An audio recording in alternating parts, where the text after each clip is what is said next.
Jamel Demons, better known as YNW Melly, surrendered to police on February 13th, 2019, after a warrant was out for his arrest for the alleged double homicide of fellow YNW collective members Anthony Williams and Christopher Thomas Jr. But what was the smoking gun that led police to believe that Melly was in fact the killer? It was his hit single, Murder on My Mind, which was released March 4th, 2017. According to the authorities, this track was in fact a confession. So let's go over how Murder on My Mind was made inside of FL Studio. Now, like usual, if you do want the project files, I'll be leaving a link to it in the description. Feel free to grab that one completely for free. Also, follow my other socials and join the BeatStars Discord. I host events over there every single week and would honestly love to see you at one.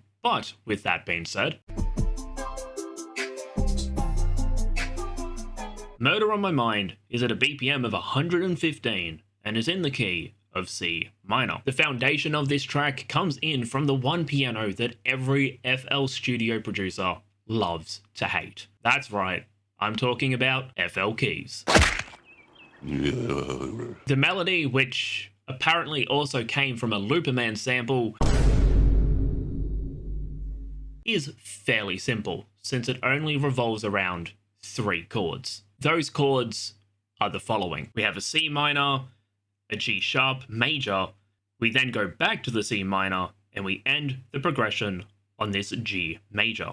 The bass notes are where things get a little bit funky. Usually you'll just use the lowest note of the chord and pitch that one down another octave. For example, for a C minor, the root note would be a C.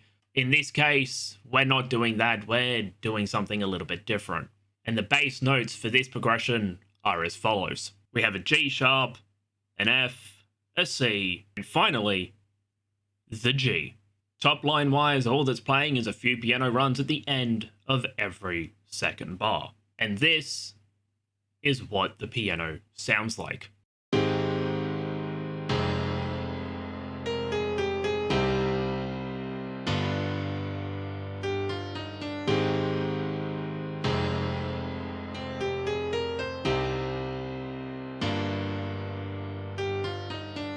Now, onto the drums. We just have a very generic trap pattern. We have the Zaytoven hat playing a 2-step pattern with the occasional break.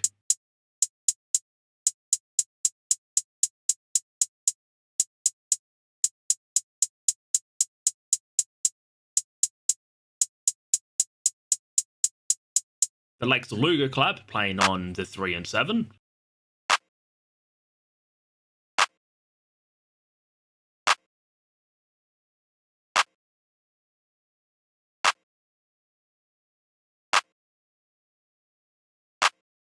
The Zay clap playing once on an offbeat, the Murder snare playing once again on a separate offbeat, Zaytoven overused perk playing a double hit, the Zaytoven chant playing on every second beat of every odd bar, meaning it's playing on the 1st, the 3rd, the 5th, and the 7th. The rack kick plays every now and then to make the 808 punch a little bit harder. Speaking of the 808, let's get right onto that one. 808 being used is the DY overused 808. The pattern that we play is the following. We have the C, the A, the E, and the B, with a jump to the F at the end of every 4 bars. All that was needed to make YNW Melly's biggest hit was the stock piano inside of FL Studio and the most overused generic trap drums. Once again, the project files will be available for free in the description. All I ask is you simply subscribe to the channel, leave a like, and comment down below if you think Melly is in fact innocent or guilty. While you're at it, follow my other socials and join the BeatStars Discord. Myself and the rest of the BeatStars ambassadors host events over there pretty frequently, and we would love to see you at one. But once again, thank you so much for watching, and I'll see you all in the next video.